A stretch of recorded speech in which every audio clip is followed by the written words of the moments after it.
Lo pernah tidak melihat pembunuhan di siang bolong? Kalau pernah, komen di bawah ini. Jadi di video kali ini kita akan membahas kisah seperti itu. Karena teknik forensik masa kini dan kemajuan praktik detektif, sangat jarang seseorang lolos dari pembunuhan akhir-akhir ini. Jadi lo akan berpikir bahwa jika seseorang membunuh seseorang di siang bolong di area yang ramai dengan saksi yang melihat pembunuhnya, tidak mungkin orang ini bisa lolos dari kejahatan. Nah, ini tidak selalu terjadi. Tapi sebelum kita membahasnya, hai semua, nama gue Didis, gue dari Indonesia. Subscribe channel ini, nyalakan notifikasi bell supaya tidak ketinggalan video gore, creepy, dan lain sebagainya. Setelah sudah siap, mari kita ke kisah nyata paling mengerikan untuk episode kali ini.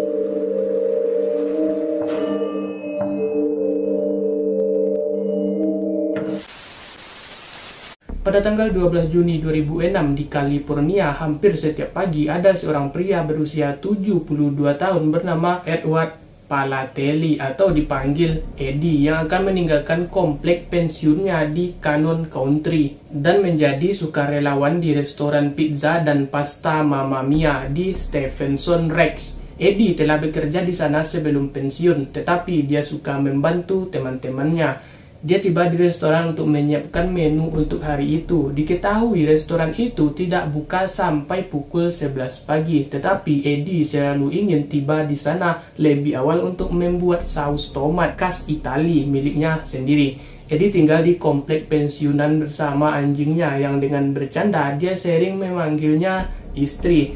Dia cukup dekat dengan anjingnya dan gue dapat membayangkan teman kecilnya telah membantunya melalui banyak hal. Eddie sudah menikah, tetapi dia telah bercerai sekitar tahun 80-an dan sayangnya anak tunggalnya pun meninggal karena penyakit kanker. Pada tahun 2000 pada pagi hari saat matahari mulai terbit sekitar pukul 8 pagi, pengantar hasil bumi atau pengantar bahan mentah segar datang membawa selada dan tomat. Eddie dikenal sebagai pria yang ramah dan baik hati.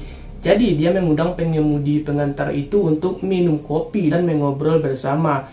Keduanya duduk dan mengobrol sebentar di salah satu meja di restoran itu. Sebenarnya itu hal biasa bagi Eddie untuk melakukan hal-hal seperti ini untuk anggota masyarakat setempat. Dia akan membawa pizza ke karyawan Walmart setempat yang biasanya menyervis mobilnya dari waktu ke waktu. Dan dia juga membuat pie krim pisang untuk rekan kerjanya. Dia akan selalu tertawa bersama pelanggan-pelanggannya. Dan dia menikmati interaksi yang dia lakukan dengan mereka. Dia akan selalu memastikan untuk bertanya bagaimana kabar pelanggan tetapnya. Dengan minat yang tulus, Eddie juga akan memasak sup Italia klasik yang tidak ada dalam menu, hanya untuk pelanggan dan teman lamanya yang mampir.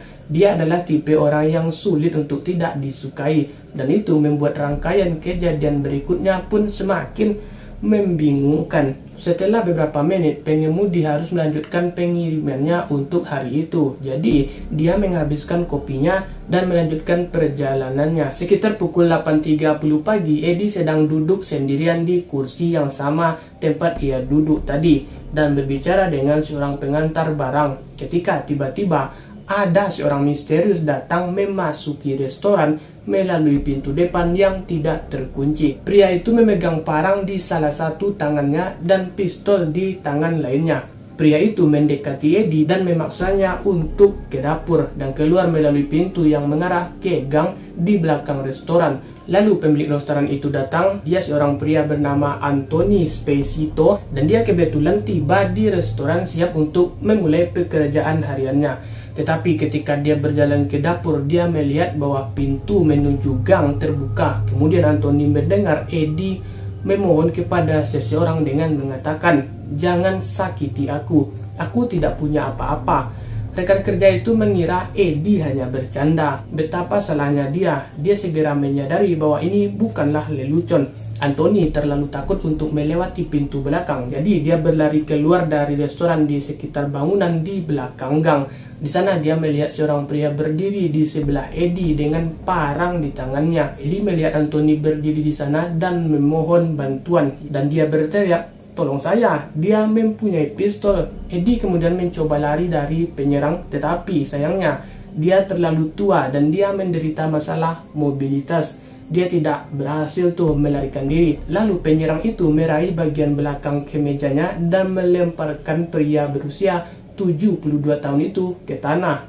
Dia kemudian mengangkat parang yang ada di tangannya dan mulai mengayunkan ke bawah dan menebas tubuh Eddie. Saat dia tergeletak di tanah, tak berdaya mengetahui dia sama sekali tidak berguna tanpa senjata melawan seorang pria dengan parang, Anthony berlari keluar untuk mencari bantuan. Dia berteriak kepada beberapa pekerja di dekatnya untuk menelpon 911 dan dia mengambil skop dari kendaraan kerja. Dia kemudian kembali ke lokasi di mana penyerang dan Eddie berada. Begitu dia kembali, dia melihat Eddie tak bernyawa di tanah dan pria itu masih menebas tubuhnya dengan bilah sepanjang 18 inci. Lalu Anthony membenturkan skop ke tanah dan berteriak pada pria itu yang mengatakan, "Tinggalkan dia sendiri, dia hanya seorang lelaki tua." Lalu penyerang mengabaikan permintaan itu dan melanjutkan serangan yang brutal itu. Anthony hanya berdiri di sana dan menyaksikan teman dan rekan kerjanya dibacok sampai mati di depannya.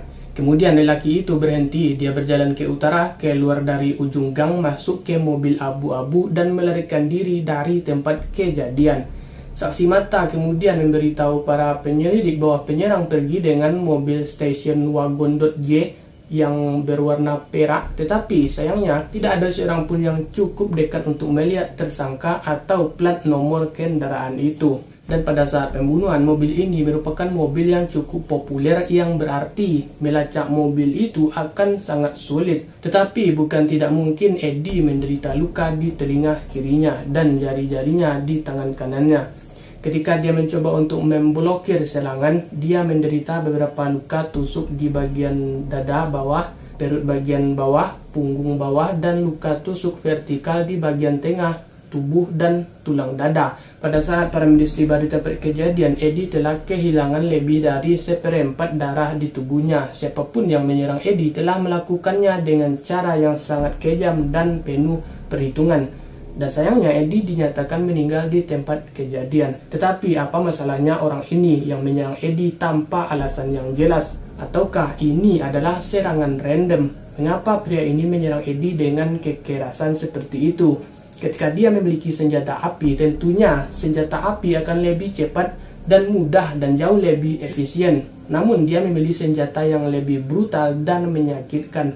Penyelidikan segera dilakukan dan polisi bingung. Sejak awal mereka mengira ini pasti perampokan yang salah. Tetapi mereka segera mengetahui bahwa tidak ada uang yang diambil dari tempat itu. Dan orang yang telah membunuh Eddie tampaknya lebih fokus untuk membantainya saja. Pembunuhnya digambarkan sebagai pria Kaukasia atau Latina yang ciri-cirinya berusia 25 hingga 30 tahun. Tingginya sekitar 7 kaki dan beratnya sekitar 160 pon. Dia berpakaian santai dengan kaos putih, celana jeans biru dan hoodie berwarna hitam. Dan dia juga membawa ransel di satu bahunya. Anthony juga dapat membantu polisi membuat sketsa komposit ini yang menurut gue aneh. Yakni adalah bahwa satu-satunya rekaman CCTV yang dirilis adalah gambar-gambar buram dari sebuah bisnis yang berdekatan dengan restoran Mama Mia's. Polisi percaya bahwa pria ini adalah orang yang membunuh Eddie. Ada beberapa teori seputar kasus ini mulai dari segala macam hal. Mungkinkah ini hanya kasus salah identitas? Mungkin meskipun penyerangan dari dekat dan seharusnya bisa tahu bahwa ia salah sasaran. Ditambah sepertinya ia pergi ke Mama Mia's dengan sengaja sampai di sana pukul 8.30 pagi dengan 2 senjata. Mungkinkah ini semacam inisiasi geng? Tidak jarang geng melakukan inisiasi ritual semacam ini. Dan di mana lo disuruh membunuh seseorang dengan cara yang mengerikan untuk menjadi anggota dan membuktikan kesetiaan lo. Ini bisa masuk akal karena ada beberapa petunjuk yang mengarah ke kejahatan terorganisir. Tetapi ada satu hal tentang Eddie yang agak aneh. Lo lihat Eddie kehilangan jari telunjuknya, dan jika ada yang bertanya kepadanya apa yang terjadi pada jarinya, ia menolak untuk memberikan jawaban yang sebenarnya dan hanya akan mengatakan bahwa ia kehilangan ketika ia berusia 25 tahun. Sekarang ini tentu saja bisa jadi bukan apa-apa selain jaringan kejahatan tak terorganisasi. Hukuman yang umum adalah memotong jari. Kemungkinan Eddie memiliki masa lalu kelam rahasia yang menimpanya. Mungkinkah ia benar-benar terlibat dalam kejahatan terorganisir? Itu tentu tidak sesuai dengan kepribadiannya yang baik ke orang-orang dan tidak menyinggung perasaan orang. Jadi mungkin ia hanya kehilangannya dalam kecelakaan traumatis dan tidak ingin membicarakannya. Tetapi tidak ada cara bagi kita untuk mengetahuinya.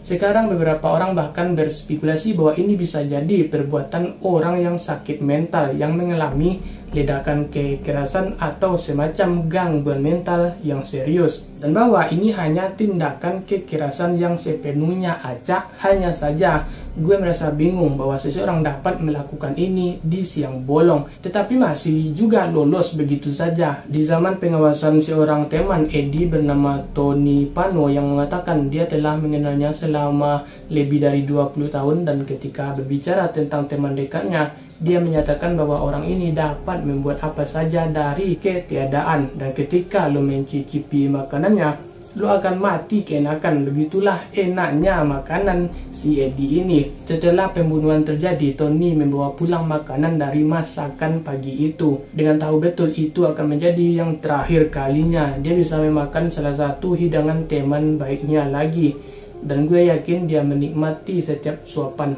Salah satu kerabat Eddie telah mengungkapkan bahwa seseorang menelponnya untuk memberitahunya bahwa dua detektif yang awalnya menangani kasus Eddie tidak lagi menyelidiki kasusnya, tapi ada detektif baru dan yang sedang menyelidikinya. Jadi sepertinya tidak akan mungkin kita akan pernah tahu siapa yang menyerang dan membunuh Eddie pada Senin pagi lebih dari 1 dekade lalu, dan mengapa mereka melakukan ini padanya, dan hadiah 10.000 tidak lagi dicantumkan oleh Departemen Kepolisian Los Angeles untuk mencari sang pembunuh. Siapapun yang mengambil nyawa Eddie dengan cara yang dingin dan brutal ini, tentu dia masih ada di luar sana. Sekarang mungkin berjalan di jalan saat kita berbicara, tetapi siapa yang akan melakukan ini dan mengapa dia membunuh pria yang udah tua 72 tahun yang tidak bisa apa-apa, jalan pun mungkin udah sempoyongan, yang tampaknya dia tidak berdaya lagi. Ini mengapa penyerang tidak menggunakan pistol, mengapa dia tidak